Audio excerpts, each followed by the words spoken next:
ko ja munun be dila ko yusufu nunun ka ja ube misali la badri kelew ne hudi kelew ulu ja silama kan ka sige kula jewa ni nyira na lejnatu daima li bosi li mawle ta ko nunu nya galondira lewnde yusufu ka qisa ja min fule hari ni ya qur'ana kala ka yusufu ka qisa in kala ani min be jayin kono be komisan ni dugu chaman de be jayin kono ba lakale ka korofo kunta shila boyoro yere tala galondira lewnde do doni ke bawo ko ate daga silama kumara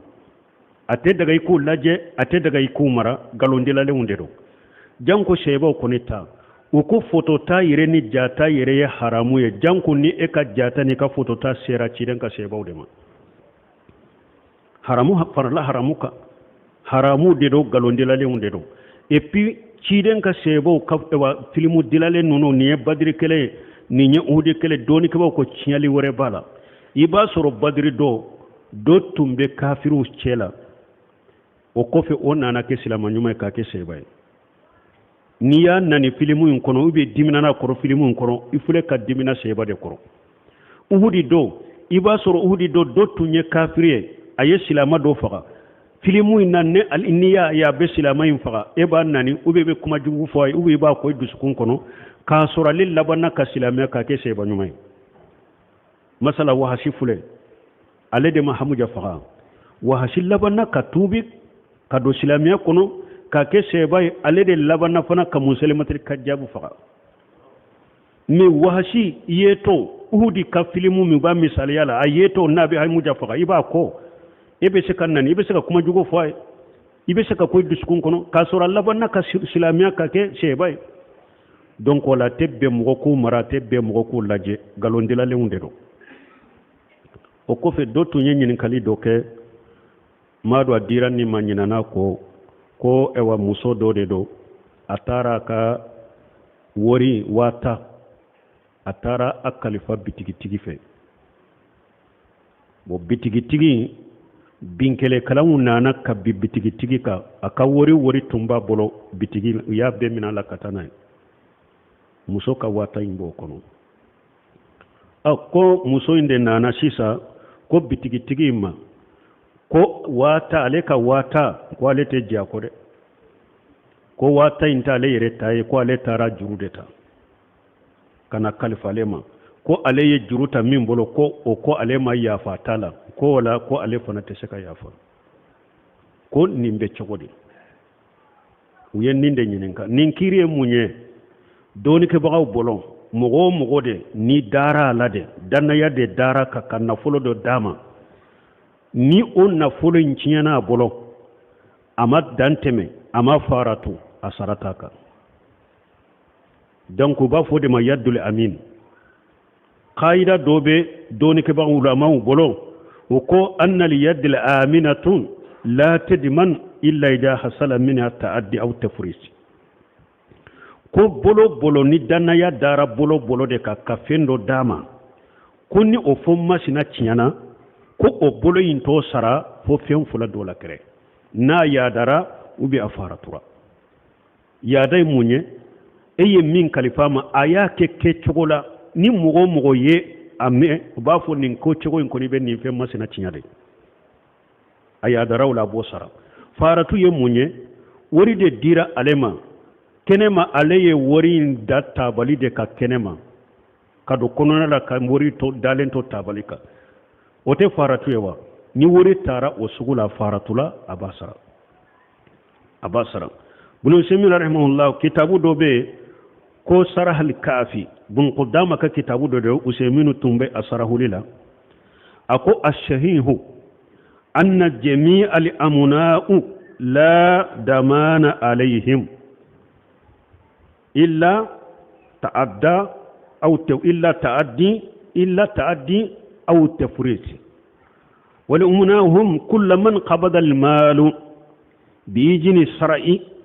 أو بيجن المالك بنو سمين رحمه الله كو دانا يمو كو سرطوكا مغو دانا يدي دارك كفين دو داما كو سرطوكا فنو فارتلا ube nu dantemina fo nu yadara ube nu faratila ako danaya man ye mogo jumaye mogo munu nu ye nafolo do mina ni sariya jende ube u ye nafolo do mina ni nafolo tigi jenye sariya jenye munye misali la aliyatime ka waliyu ni ede ya aliyatime ka waliyu silamia sariya aliyatime ka nafolo ta ka dima ko ka ladon ni o tiɲani bolo ima yada ima faratu saratika sariya de jenna ka dima a ube mogo do de nana a yere de nana da ila ka kan nafolo ta ka dima ako misaliya be komi kal musta'dir ni kaso ta ka di mogo ma lokaso na ubi kan nafolo ta ka di mogo ma wakilu la ka khalifa la ako no na nyogonaw ni o tiɲana ama yada ma faratu sarataka yado an ka jamana kono ni be mogo ka so kono lokaso na fengo fen tiɲala la ba fo ke kasara mi ate sariya kono de ni mogo donne ka so kono yere de jenana ya ka do ka so kono abe lokaso sara ila ni yoro min tiɲana so kono abe lajede na ka yada de ya tiɲa aba sara na faratula fen minan do de la a tiɲana na ka faratu da abo sara men ni wote foy sara litaka ni min tiɲana ka so kono yere de ba dila o de be sariya kono donc nin ka famu bitigi tigi a sarataka u yere ko bandu de nana biya ka wori beta ta muso ka wori mba kono a sarate bitigi tigi nka donc parce que ni wori tiɲana ka faratu tala binkali kelaw de nana biya ka donc nin ka famu mogo kono ni wori do dirama ni nafolo do dirama ni sariya jenye ube hada maden yire dara mogo la ka min dima na tiɲana a tigi ma yara ma faratu sarataka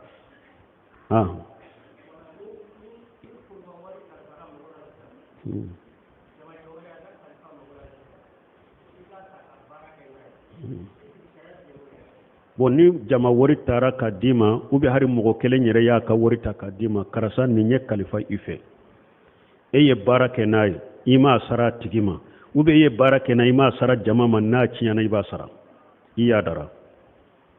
na cinyana yada do de fule nenye parce que ima nyamara ye ke chogo min kala ye bara min kala ima nyamara nay parce que ka barake wori la sababu do ka bara cinya sababu do ka bugu donc iya dara nina iba sarade ate daga ni be baraka la doni ke ko asara jamama aye wori min kalifa nela mba fi ka barake ala ako chogodi ni ko basi tala barake ala ke ne umma ko seran ka wori ma doron ka soro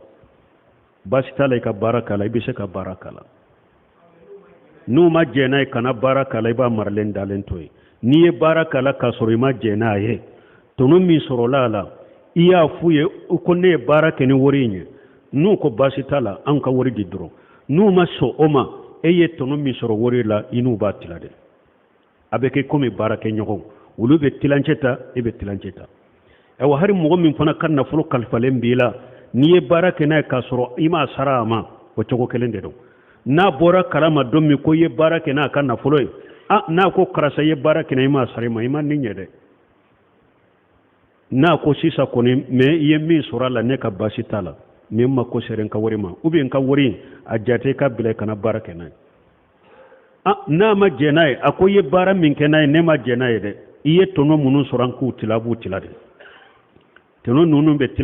tilanche be farale taka ebe tilanche ta be ke komi barake nyogo subhanakallahumma rabbana bihamdika ashhadu an la ilaha illa anta astaghfiruka wa atubu ilayk